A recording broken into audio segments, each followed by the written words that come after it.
시편 94편 1절부터 4절까지의 말씀과 16절부터 끝절까지의 말씀 두 군데를 읽겠습니다. 여호와여, 복수하시는 하나님이여, 복수하시는 하나님이여, 빛을 비추어 주소서. 세계를 심판하시는 주여, 일어나사 교만한 자들에게 마땅한 벌을 주소서.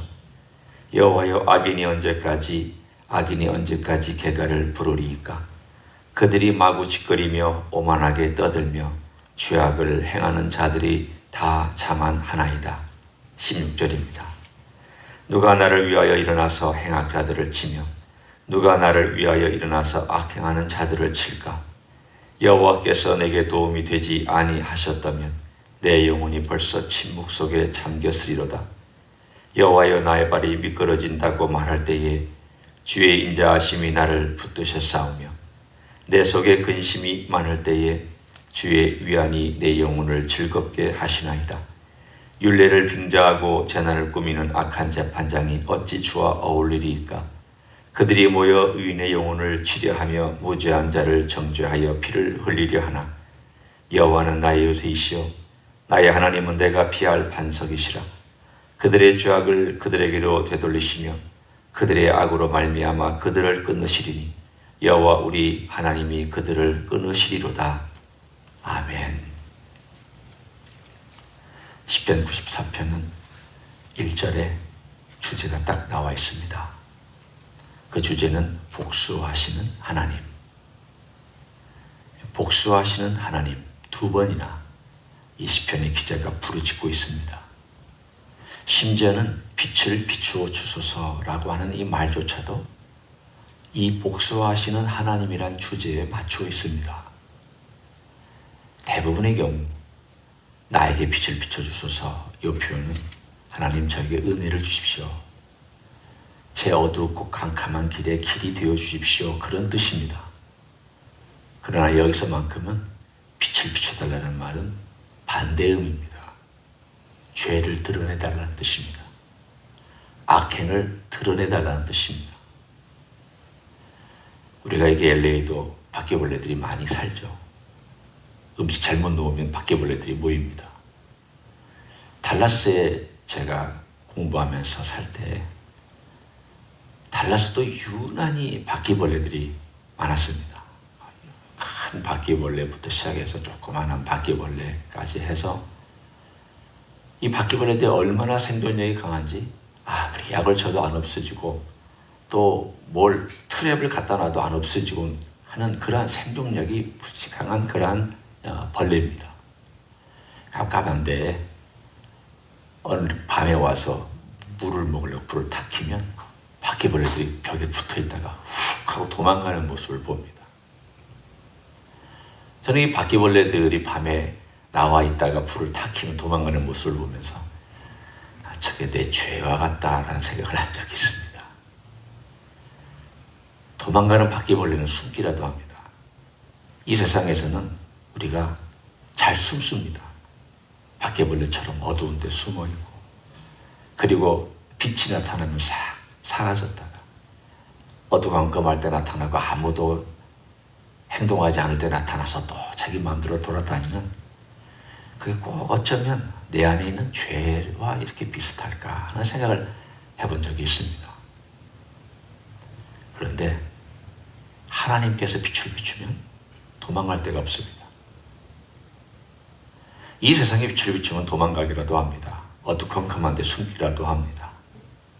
그렇지만 하나님이 빛을 비추면 아무데도, 우주의 어느 공간에도 도망갈 데가 없습니다.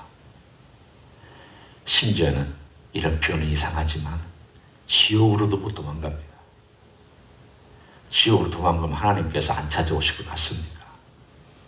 지옥도 다 하나님의 통치 아래 있고 하나님의 능력과 다스림 안에 있기 때문에 도망갈 데가 없습니다. 오늘 시편 기자는 그거를 알기 때문에 오늘 하나님께 기도하고 내용이 전체가 다 똑같은 주제입니다. 하나님, 이 악을 언제까지 놔두시렵니까? 악한 것이 너무나도 이 세상에 횡행하고 있어서 아니, 선한 것이 악을 이길 수 있어야 되는데 악이 선한 것을 이기고 악이 더 잘 되고 악한 사람이 더 부유하며 악한 사람이 잘 먹고 더 잘 살고 있으니 하나님 도대체 이거 어떻게 된 겁니까? 괴로워서 못 살겠습니다. 대단히 민감한, 하나님께 민감한 사람입니다. 이런 우리는 하나님과 밀접하고 민감한 사람은 주님과의 관계도 정서적으로 밀착되어 있습니다. 분명히 맞습니다. 저는 또 다른 측면을 오늘 여기서 얘기를 합니다. 하나님과 주님과 밀접하고 친밀한 사람의 또 다른 특징은 악에 대하여 괴로워합니다. 악에 대하여 괴로워할 줄 모르는 사람은 하나님을 안다고 말할 수 없습니다. 하루 종일 살고 인생 살아가면서 다 그렇고 그런 거지, 다 좋고 좋은 거지. 그래, 너도 좀 악한 거 있고 나도 좀 악한 거 있고 너도 선한 거 없고 나도 선한 거 있고 인생은 다 그래. 하나님 모르는 것입니다. 우리 주님을 모르기 때문에 이런 말을 합니다. 인생은 다 거기서 거기다. 그런 말 하면 안 됩니다. 우리는 오늘 하나님 아버지 앞에 94편에 있는 것처럼 악 때문에 괴로워하는 한 시편의 기자, 하나님을 알기 때문에 이 악이 왜 이렇게 있느냐. 하나님이 살아계신데, 하나님은 선하신 분인데, 하나님이 역사의 주인공이신데, 하나님의 빛 앞에서 설 사람이 없는데 왜 이렇게 악이 이 세상에 만연해 있느냐. 그것이 괴롭고 그것이 느껴지고 그것이 보여지고 그것이 들려지고 그것이 만져져서 그것 때문에 괴로워하고 있는 기도를 드릴 수밖에 없는 현실. 94편입니다. 생각합니다. 사탄은 공중의 권세를 잡고 여전히 다스리고 있기 때문입니다. 심지어는 교회 안에도 악이 많습니다. 우리 교회를 얘기하는 것이 아니라 일반적으로 얘기합니다. 회개하지 않은 사람들이 교회 안에서 봉사를 하면 문제가 커지죠. 세상의 권세와 세상의 지위를 가지고 교회에 와서 지위를 얻거나 또는 장로가 되거나 권세가 되거나 심지어는 목사가 되면 그 교회 문제가 커지죠. 하나님 아버지 앞에 악이라는 걸 생각하지 아니하고도 악을 행하고 있는 사람들이 교회 안에도 대단히 많이 있을 수 있습니다. 오늘 여기 보면 이 시편 기자의 괴로움이 거기에 있습니다. 보십시오. 8절에 어찌하고 어떻게 말하고 있는지 보십시오. 백성 중에 어리석은 자들아 너희는 생각하라. 무지한 자들아 너희가 언제나 지혜로울까. 백성 중에 어리석은 자들입니다. 하나님의 백성이라고 얘기하는 자들인데 어리석다고 얘기를 하고 또 무지한 자라고 얘기를 합니다. 그리고 언제까지 지혜로울까라고 얘기를 합니다. 이걸 뒤집어 엎으면 이런 뜻입니다. 나는 하나님의 법을 잘한다. 나는 하나님의 율법에 대해 정통하다. 나는 하나님을 섬기며 나는 제때제때 하나님께 와서 제사 드리고 절기도 잘 지킨다. 나 지혜롭다. 라고 말하는 사람에 대하여 얘기하고 있는 내용입니다. 심지어는 뒤에 가서도 그런 표현을 합니다. 20절을 보십시오. 율례를 빙자하고 재난을 꾸미는 악한 재판장이 어찌 주와 어울리리까. 율례를 빙자하고 재난을 꾸민다는 말은 다른 말로 하면 하나님의 법을 나는 지킨다라고 말은 하지만 재판을 내릴 때에는 뇌물을 먹고 불리하게 가난한 사람이나 또는 없는 사람이나 고아나 과부나 이런 사람들에 대해 불리하게 재판을 하는 그 사람에 대해서 얘기하고 있는 내용입니다. 이 사람들 요즘으로 말하면 주일날 오면은 깨끗한 옷 입고 교회에 와서 찬송하고 예배하고 봉사하고 하나님 찬양합니다. 그래서 예배가 다 끝난 다음에 세상에 나가면 자기 하고 싶은 욕망과 뜻과 자기 기준과 세상 기준대로 또 살아갑니다. 그게 악인지 아닌지 상관없습니다. 내게 이익이 되면 취합니다. 오늘날에 교회를 다니면서 악과 분리하지 않냐고 살아가는 사람이나 그 시대에 여기 오늘 예를 든 재판장의 이야기나 또는 8절에 말하는 것처럼 나는 지혜롭고 나는 하나님을 알고 나는 하나님의 율법을 깨달아 읽고 있으며 나는 정기적으로 헌금하고 나는 정기적으로 금식하며 나는 정기적으로 안식일을 지키며 나는 정기적으로 모든 것을 하고 있다고 얘기하고 있는 사람이나 뭐가 다릅니까? 다를 게 아무것도 없습니다. 오늘 이 94편은 남의 얘기가 아닙니다. 이 세상에서 그야말로 악을 행한다고 생각해서 악인이라고 알려진 그런 사람들에 대해서 얘기하는 게 아니라 겉은 경건하게 보이고 말은 경건하게 하지만 속이 경건하지 않은 경건의 모양은 있으나 경건의 능력과 내용을 상실하고 있는 믿는 사람에 대하여 오히려 도전하고 있는 메시지입니다. 오늘 하나님 아버지 앞에 이 시편 94편을 보면 이게 내 이야기는 아닐까? 이게 나를 향하여 하는 얘기는 아닐까? 참 우리는 감사한 것이 주님께서 만약에 우리의 죄를 위하여 용서해 주시는 일을 일으키지 아니하고 만약에 심판을 먼저 하시기로 작정하셨다면 나는 어떻게 됐을까? 이 세상에 있는 바퀴벌레들보다도 더 많은 죄가 내 안에 만약에 다 들춰지고 다 드러나면 마지막 순간에 어떨 뻔했을까? 그래서 주님께서는 먼저 우리의 죄를 용서하고 덮어주시는 것부터 하셨습니다. 십자가에서 우리의 죄를 용서해 주시고 덮어주시는 일부터 하셨습니다. 그 안에 들어오면 됩니다. 그러니까 사실은 이런 느낌을 우리가 좀 가끔 가질 필요가 있습니다. 아유, 다행이다. 마치 시속 70km, 70마일, 80마일을 막 운전하고 가다가 어떤 차가 막 갑자기 확 끼어들어가지고 사고가 날 뻔했는데 그 찰나의 순간에 화도 나지만 사고가 안 난 건 감사하고 한 그 순간에 아유, 죽을 뻔했네. 그 느낌을 여러분은 아시죠? 우리가 주님 앞에 설 때 그 느낌을 한번 생각해 보십시오. 내가 죽을 뻔했구나. 내가 지옥 갈 뻔했구나.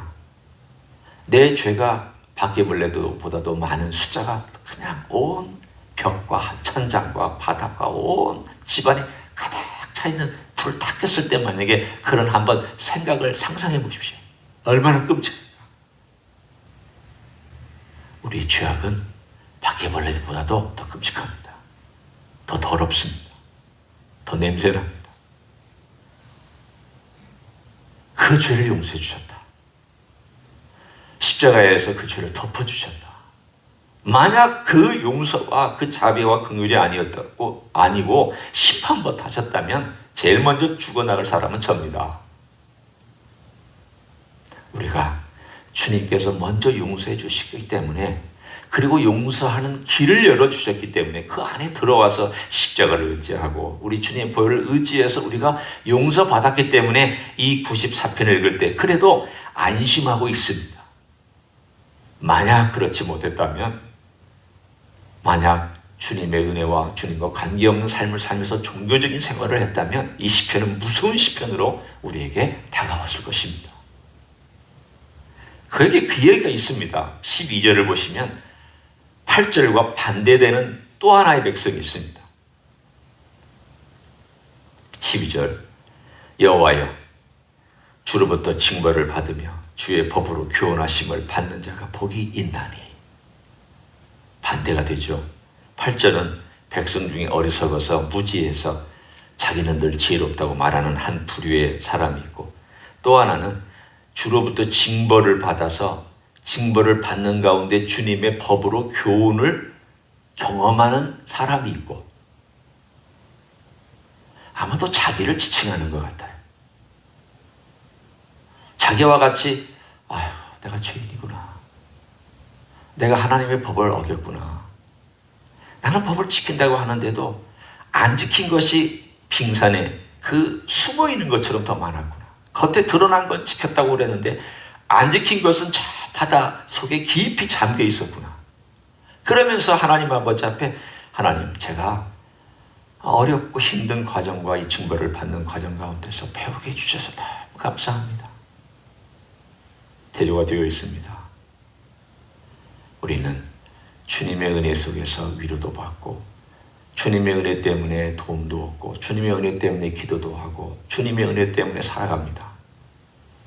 역으로 또 다른 차원으로 주님의 은혜 때문에 죄인인 걸 알고, 주님의 십자가 앞에 설 때마다 나를 지적하는, 내가 죄인이라는 것을 명확하게 말씀해 주시는 십자가 앞에서 내가 내 스스로를 돌아봅니다.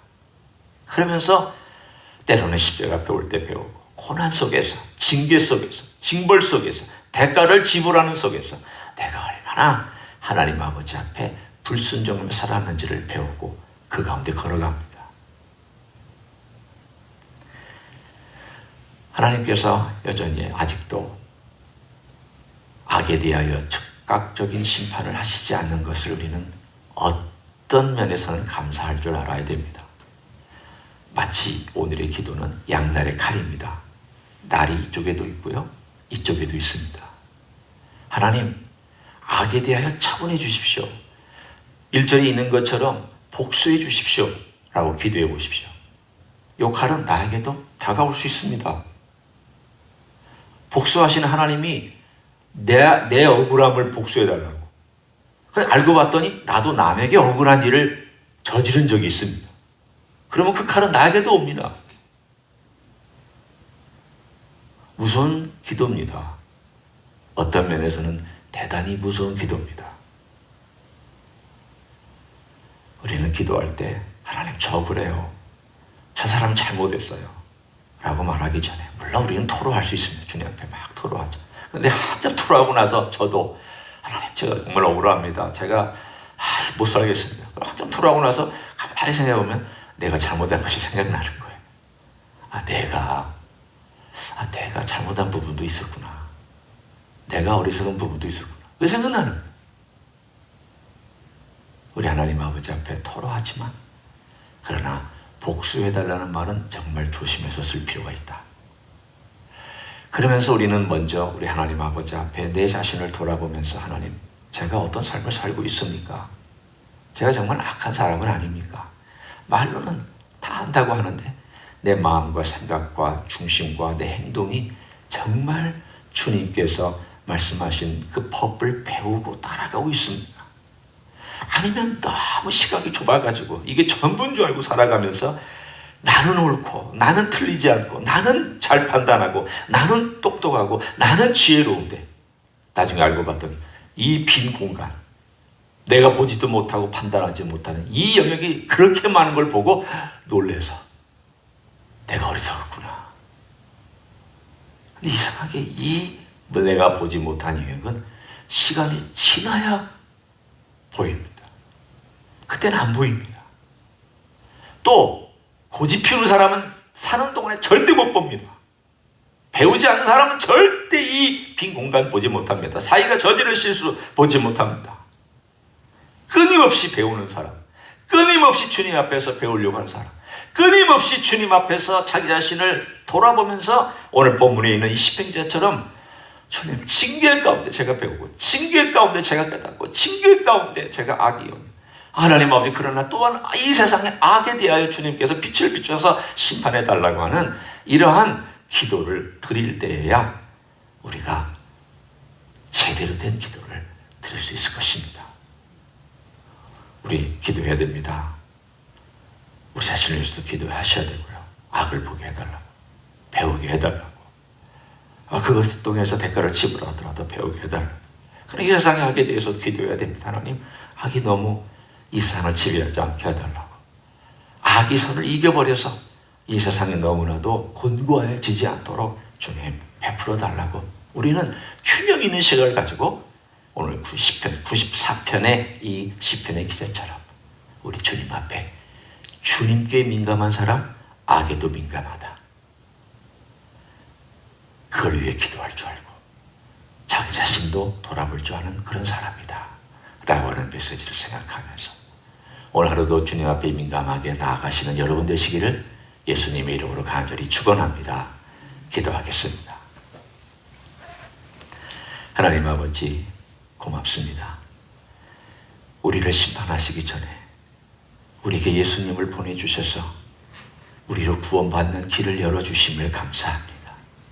우리 예수님 때문에 우리가 죽을 뻔한 인생이 살게 되었고, 지옥 갈 뻔한 인생이 천국 가게 되었고, 영원한 어둠 가운데 갇힐 뻔한 인생이 빛 가운데 걸어가게 해주시니 참 감사를 드립니다.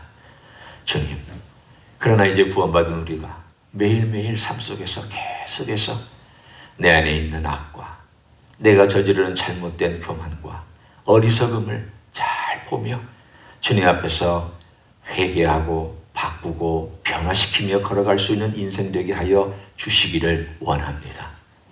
또한 우리 주변에 있는 악에 대하여 민감하게 바라보며 우리 주님 앞에 우리 주님의 선하신 통치가 이 땅에 이루어지기를, 주님께서 이 악한 모든 것들을 다스려 주시기를 위하여 기도하는 종들이 되게 하여 주시옵소서.